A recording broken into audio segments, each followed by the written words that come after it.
So hi guys, trending kayo karon ang 299 nga engagement ring. So mapa Facebook and diri sa TikTok daghan kayo kung nakita nga mga post and lahi nga mga opinion about anang namalit daw iyahang partner. Nakita daw niya sa Shopee na daw gipalit, tapos tag 299 daw ang price sa ring.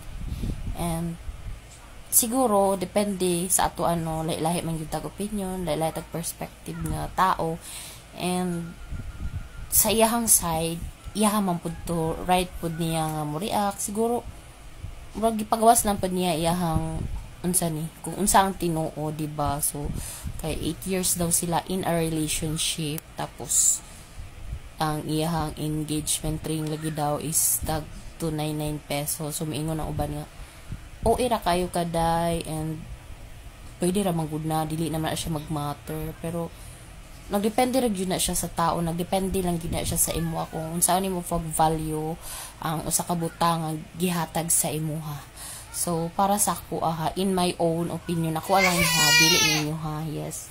And sa ako if ever man ingon ana rog dili lang kayo ang ingon nga big deal jud sa ako. Siguro kung as long as nga love ko niya, as long as nga napahalagahan ko niya, dili ko magmatter sa mga material nga butang. Pero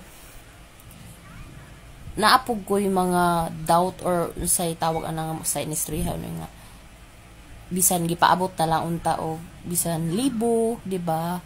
Pero siguro dili na to ma-push si boy kung basig wala siya budget or unsa iyang huna-huna, wala lahi jud ang tao, no? So siguro makapalit man ta na may mga more than 500 or more than 1,000 pesos sa nasa Unisilver or sa Silver Works. So kana siya nga mga ring kay mag last gid na siya, so dugay na siya.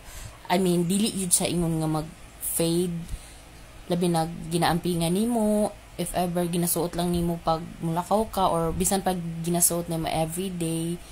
So dili siya basta-basta nga madaot or never siya mag-fade.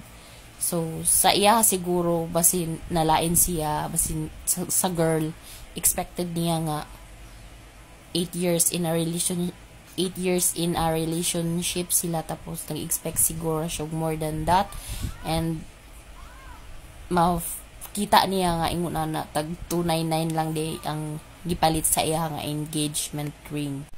Pero dili po nato ma-blame si girl, no, kay iyaha man pud na. Pero sa tinuod lang guys, no, sa ako lang nga side nga ingon na ug ako alang gyud din ako alang ni yes kanang ako alang ni siyang idea, ug if ever ako ang nasa side ni girl nga 8 years in a relationship me, tapos palitan ko 299 nga engagement ring, okay lang sa ako. Dili jud ko magmatter og mga ingon ana, basta ang ako ang kanang kuan siya sa ko loyal, and makita na ko ang iyang pagpaningkamot. Basin ang una sa boy kanang practical or something, una niya maura man gyapon mamalita ng mahalon niya. Ambot oy malibog ko, depende ambot lang nalibog ko kamo guys. Unsa inyohang mga idea din ha about atong kanang nag-viral karon. So comment daw mo sa inyong mga idea guys, kay ako basta kay okay lang pud sa ko nga ingon ana lang man. Pero ang uban pod ang ila pong opinion kay dapat daw gipaabot lang gyud daw bisag libo lang gyud daw, kay 8 years go daw mo, tapos wa jud daw kakatigom sa 8 years, bisan maabot na lang og more than 500 or 1,000 tag 299 yun. Pakdan ta nagswertes ro ng 299 kasi mo gawas pa ng kadaog pa ta makapalit tag mahal nga ring bitaw.